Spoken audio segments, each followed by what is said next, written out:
হাওড়ার ঘুষুরিতে একটি পণ্যবাহী গাড়িতে আগুন লাগে। জেএন মুখার্জি রোড এবং সেখানে দাঁড়িয়ে থাকা অবস্থায় পণ্যবাহী গাড়িতে আগুন লেগে যায়।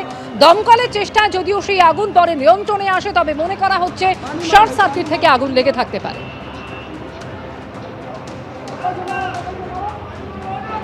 ত্রাসের দেশ বাংলাদেশ, প্রতি মুহূর্তে হিন্দুদের ওপর হামলার ঘটনা সে দেশে ঘটে চলেছে। বেলঘড়িয়ার যুবক বাংলাদেশে ঢাকায় এক পরিচিতের বাড়িতে যাওয়ার পর ভয়াবহ অভিজ্ঞতার সম্মুখীন হতে হয়েছে তাকে। এমনকি যে মুহূর্তে তার হিন্দু এবং ভারতীয় পরিচয় সামনে আসে, তার অভিযোগ ইট পাথর এমনকি ছুরি নিয়ে তার উপর হামলার ঘটনা ঘটেছে, মেরে তার মুখ ফাটিয়ে দেওয়া হয়েছে। পুলিশের কাছে সাহায্য চাইতে গেলে পুলিশ তাকে হেনস্থা করেছে বলে অভিযোগ করছেন সায়ন ঘোষ। কোনো ক্রমে প্রাণ বাঁচিয়ে গেদে সীমান্ত দিয়ে এদেশে নিজের বাড়িতে ফিরতে পেরেছেন তিনি। সায়ন, গত 23শে নভেম্বর আপনি বাংলাদেশে গিয়েছিলেন শুধুই বন্ধুর ডাকে? জি, বন্ধুর ডাকেও, আবার একটু ঘুরতে যাওয়া ছিল, একটু কিছু দরকারও ছিল, সেই জন্য গেছিলাম। কি অভিজ্ঞতা হলো 26শে নভেম্বরের যে কথা বারবার আপনি বলছেন, কি ঘটেছিল? ঘটেছিল আর কি, তারা আমাকে জিজ্ঞেস করে, যারা 5-6 জন আমাকে ঘেরাও করেছিল, তারা আমাকে জিজ্ঞেস করে যে আমার দেশ কি। আসলে ওরা কিছু হয়তো করতো না, যদি আমি না বলতাম আমি ভারতীয় হিন্দু, তাহলে হয়তো তারা আমাকে কিছু করতো না, আমাকে যেতে দিত।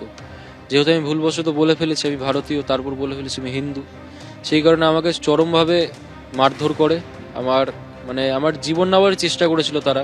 যদি তারা আমাকে ফেলে দিত, ঈশ্বরের কৃপা আমাকে ফেলতে পারেনি, তাহলে হয়তো আমার পেটে তারা অস্ত্র পাচার করে দিত। আমার ফোন, টাকা পয়সা সমস্ত কিছু কেড়ে নিয়েছে। আর আমার ওই বন্ধুকে আমি একটু ধন্যবাদ দিতে চাই, সেও নিজের জীবনের ঝুঁকি নিয়ে আমাকে বাঁচানোর সম্পূর্ণ চেষ্টা করেছিল। পুলিশ, হাসপাতাল, এই যে ঘটনার কথা আপনি বলছেন 26শে নভেম্বর, তারপর নিশ্চয়ই আপনি হাসপাতালে গেছেন, পুলিশের কাছে গেছেন, কি দেখলেন, কি ছবি ধরা পড়ল, সাহায্য করেছেন তার? পুলিশের তরফ থেকে আমি কোনো রকম সাহায্য পাইনি।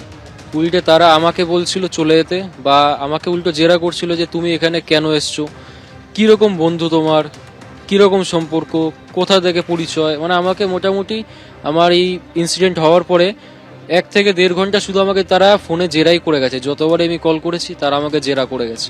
আমার ফ্রেন্ডের ফ্যামিলিকে হুমকি দেওয়া শুরু করলো যে এ তো কেস করে চলে যাবে এই ছেলে, তো আপনারা থাকবেন, আপনার ছেলে থাকবে এখানে, আপনার পরিবার থাকবে, আপনাদের সুরক্ষা কে দেবে, আপনাদের তো মেরে ফেলা হবে, তার উপর আপনি ইন্ডিয়ান হিন্দুকে আপনি এখানে আশ্রয় দিয়েছেন। এই সব বলে আমি ওখানে মোটামুটি আমি ইনসিডেন্ট হওয়ার পর 3 দিন ছিলাম, প্রায় 3 দিন। আমাকে 3 দিন সম্পূর্ণ আতঙ্কে থাকতে হয়েছে। ওই যারা আমার সঙ্গে এই কাজটি করেছিল তারাও বুক ফুলিয়ে পুরো এলাকায় ঘুরছিল, আর ওই বাড়ির পাশ থেকে টোন টিটকারি টাইপের করতে করতে যাচ্ছিল। দেশে ফিরবেন কিভাবে, কখনো ভয় হচ্ছিল?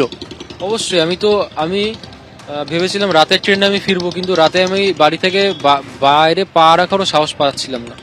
তাই ভোরবেলার দিকে আমার বন্ধু আমাকে লুকিয়ে, এই 30 তারিখ রাতে, এই 30 তারিখ ভোরবেলায় আমার বন্ধু লুকিয়ে আমাকে স্টেশন অবধি পৌঁছে দেয়। সেখান থেকে আমি আমার দেশের জন্য রওনা হই।